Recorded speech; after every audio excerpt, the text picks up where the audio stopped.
Resistance to happiness.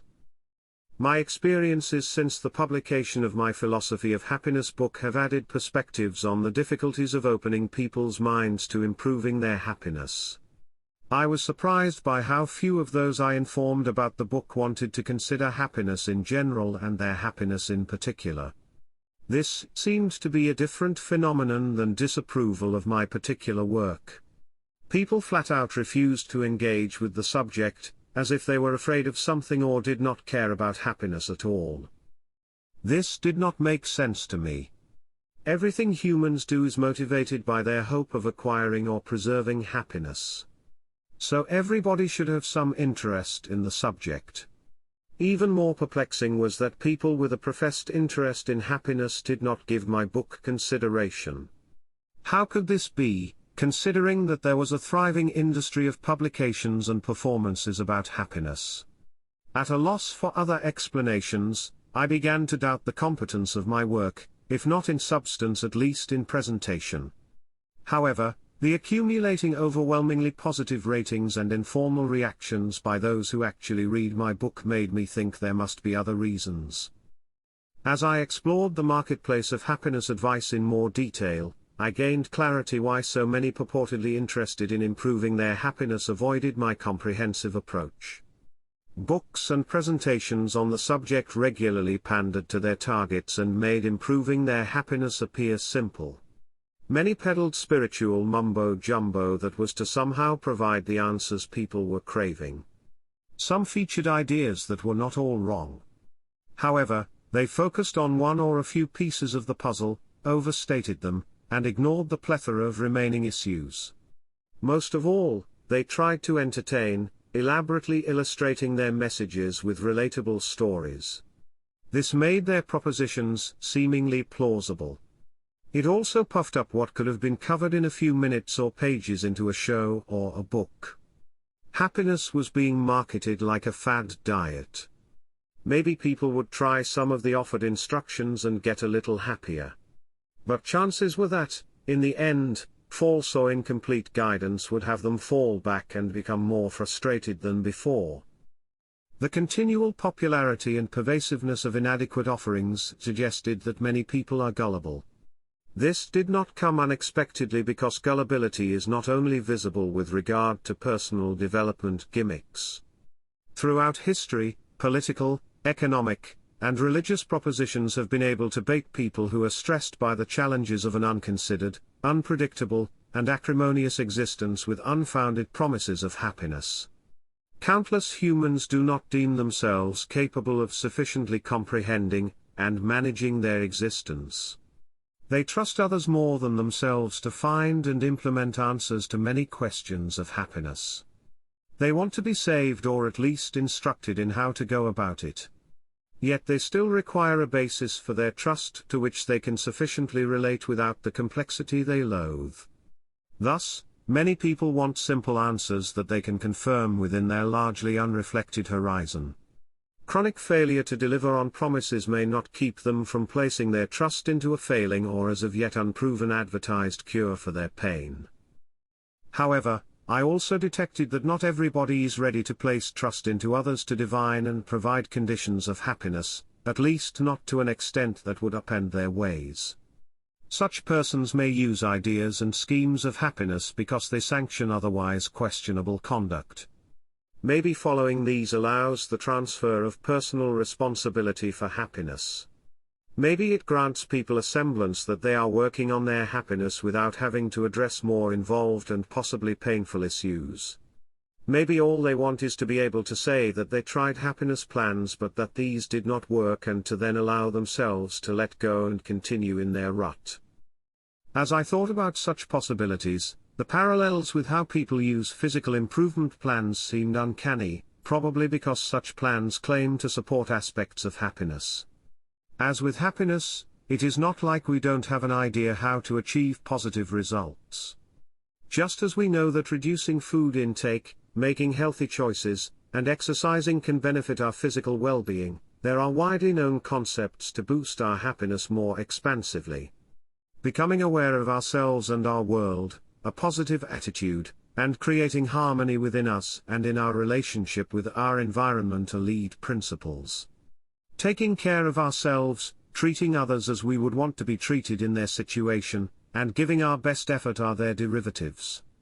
Even though details may be thorny, we know in principle how we should behave. The point is, many humans do not have the will to explore and pursue what their conscience indicates. This may be less of a problem with physical improvement plans because the deficiencies they are to cure are often obvious and their objectives can in large parts be achieved by physical means and objectively measured. This makes physical improvement initiatives manageable through a monitored program. Further, extensive pressures regarding physical appearance and healthy behavior may keep us committed. Other aspects of happiness frequently lack these opportunities for recognition and reinforcement. Still, individuals undergoing physical improvement plans, even those that are helpful, have a huge relapse rate. It can be safely assumed that instructions regarding other aspects of happiness suffer even worse lapses because of their non-material and unregimented nature and because of their ubiquitous errors and omissions. Even if advice regarding aspects of our happiness is proper and even if it leads to some positive results, a failure to comprehensively balance all our needs and related concerns threatens them. Any partial remedy, including one that concentrates only on physical improvement, is therefore at high risk to subside. Societally imposed conventions may provide some external guidance. However, they tend to constitute a required minimum of directions and boundaries through laws so individuals and groups can coexist. Defining and enforcing basic tenets of happiness beyond that minimum has proved to be difficult and therefore been left to informal ethics. Further, societal conventions could not possibly regulate the vast range in which individual articulations of opportunities and challenges for happiness occur. Nor could any other program that is not individualized. These considerations cast doubts on the efficacy of following commonly offered happiness recipes. Possibly, many individuals engage in such considerations and therefore reject such recipes. Maybe they have sincerely tried them and become disenchanted. Others may not act out of consideration or failed experiences. They may simply not be interested in anybody telling them about happiness and wish to be left to their own devices as much as possible. That would be in order if people would develop an approach that makes them happy. However, many struggle with that subject. They do not live up to the basic tenets of happiness that their conscience should suggest and do not develop the required intricacies of their implementation. Regardless of whether we follow external propositions of happiness or not, some of us may suffer from shortcomings or disorders that make it difficult to understand or implement ways conducive to happiness. These may require intervention by physicians or mental health practitioners. Some may not be curable.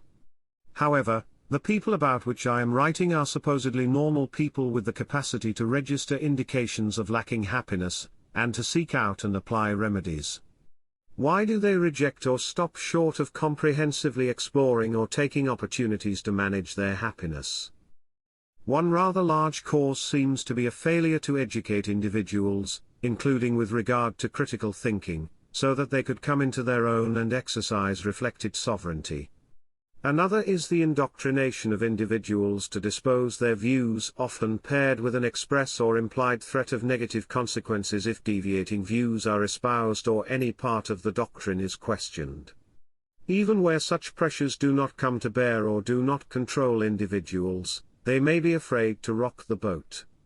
They may prefer to remain within established and therefore apparently safe margins of conduct. Even within such margins, they may be apprehensive about the consequences of changing their lifestyle. They may be concerned how others would react or how they themselves might react once they acknowledge what is wanting and make changes. Regardless of margins, they may do well in some respects by breaching the commands of their conscience in others. Even where there is no such connection, they may do well enough in some respects to not wish to jeopardize such advantageous positions by addressing other aspects. They may be afraid of disturbing the state they have been able to secure without reaching something better. Even if they are confident they could succeed, they may be adverse to the cost. Another prohibitive obstacle might be the pain of facing reality. People may not want to admit that they lack happiness because it may make them more conscious of the involved pain. They may also not want to admit fault in past digressions so they can avoid the pain of guilt and remorse. In many cases, self-generated constrictions combine with external impediments to dissuade individuals from deeper consideration of their happiness. Letting such concerns get the better of them, people lead a life of cowardly self-denial, of unused chances, of pretending to be fine while quietly suffering, of not living up to their expectations, of anger against circumstances or persons they blame for their own faults or that reveal these faults, and of self-contempt for not taking a stand to lead an authentic and fulfilled life. To battle all these disappointments and the resulting pain, such people create and support cultures of disingenuity and distraction. They try to convince themselves and others that they are happy. They seek substitution in false objectives for real happiness they do not pursue. They persecute collateral or imagined causes for their misery or disturbances of their pretenses to vent their accumulating frustration and rage. They engage in self-destructive behavior to punish themselves and distract from the pain they do not address. They try to drown realizations of the charades they play or in which they participate by occupying or dulling their senses. Such persons can be highly functioning in some respects and be mere husks of human beings in others. Even if the causes and negative reactions remain at low levels, they can constitute significant, recurring, and possibly accumulating sources of pain. One could take the position that people who do not seek to explore and manage their happiness are ultimately responsible for the pain they experience because they do not live true to themselves. One could also argue that this pain is necessary to motivate them to change. While this may be so, I want to assist people in such situations. My book endeavors to help them come to their senses, free themselves of their strangleholds, and find a path toward happiness by empowering them to form and practice their own philosophy of happiness. I have learned that the resistance to accepting this assistance is greater than I thought. The more my work can benefit individuals, the less likely it seems they are willing to read or even take notice of it. Such individuals may not change their stance, maybe not even with elaborate efforts by others, and may react adversely when put on the spot. This may be frustrating because our happiness depends in essential aspects on interaction with others and, even in aspects not necessarily dependent on others, their behavior can greatly affect our happiness. Thus, the distortions resulting from individuals' failures to pursue a happy life are likely to spread misery. The combination and interaction of such defects across multiple individuals may greatly aggravate that misery and make it more pervasive. Societies may impose strictures trying to restrain perceived excesses. But they may also make allowances and accept unhappiness and its consequences as unavoidable circumstances. Quite frequently, their structures and processes may give official sanction and expression to aborted or misguided undertakings to achieve happiness.